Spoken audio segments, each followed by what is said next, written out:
there's a bond that connects farmers to the land. On one farm in Belmont County, that bond is especially strong. In fact, after 200 years, it's unbreakable.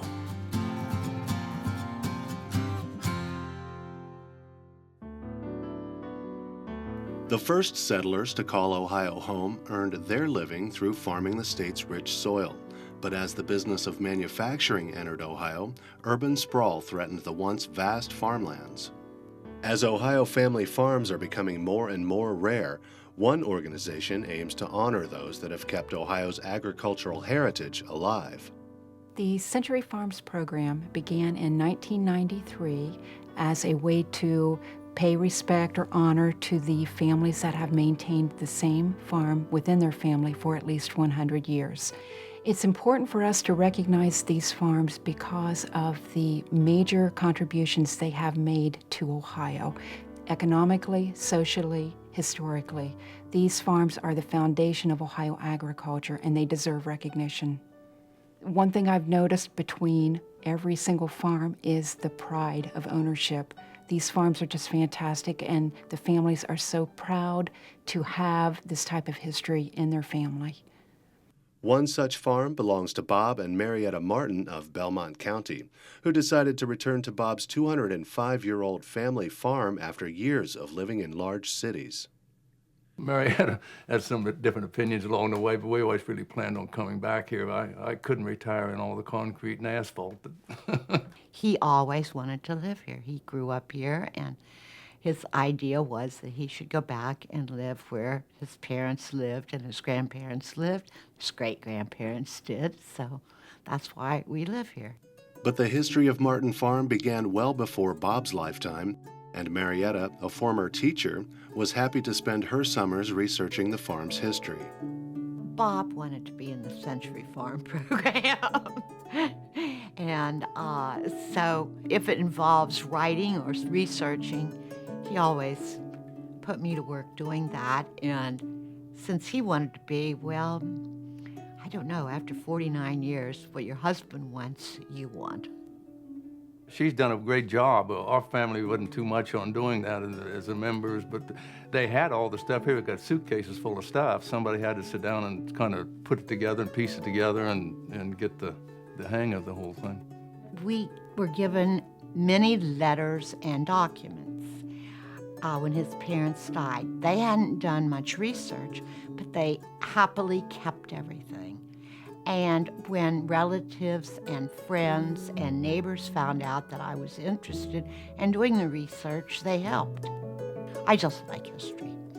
That's mainly the reason why I do know the history of the farm. I've just been interested in Ohio history ever since I was a little girl. And I identified with Laura Ingalls Wilder. And she had written her books, and they came out during the time I was in 4th and 5th grade. And I remember thinking, oh, I'd love to be Laura Ingalls Wilder. And I married Bob, and he thought, I think that this whole thing will tie right in with the farm. The farm was first settled, as far as we know, by Jesse White, and he came from Virginia. I was able to document the time period that Jesse arrived. There is a book that discusses the early landowners in Belmont County, and I looked it up in that book and found that he had purchased this piece of land in 1805. It stands to reason that he was probably here before he was paid for, but we can't prove that. So I always say, well, the history started for this farm in 1805. Throughout the long history of Martin Farm, there have been some close calls, but because of stubborn Martin ancestors like James Martin, the farm has been passed on through the generations. I'm sure that Bob's grandmother and grandfather thought it was important to give it to their son. And if James hadn't wanted to stay here, he would have settled in Iowa with his 2 sisters and his 2 aunts. He complained about Iowa, the fact that it was cold and it was muddy, and he didn't like the weather. And we have letters and notes that he's written in his journal, and so we know this is true. He really liked Ohio. Marietta was able to draw conclusions about the history of Martin Farm due to one important cultural tradition. It was a while before I knew that Bob's relatives were Quakers, and the Quaker sect is easier to track than most people who would be settlers, because the Quakers believed very much in educating their children. That was one of the first things they did. They thought every child should be able to read and write and do calculations. So they established schools, sometimes even before they established churches, in order to make sure their children were literate. Because these people wrote, paper and information written was important to them, so they saved copybooks. And we have a copybook, for example, from Bob's grandmother, Mary Ann White. She writes a little poem. Mary Ann White is my name, and Jesus Christ is my salvation. Ohio is my dwelling place, and Belmont is my station. When I am dead and in my grave laid, and all my bones are rotten, when this you see, remember me, lest I should be forgotten. I guess I always laugh when I do read it, because every time you do read it, you do remember Mary Ann. And she's buried here on the farm beside her husband in the little family cemetery plot. Center Cemetery is just one part of the farm that has been a fixture for centuries.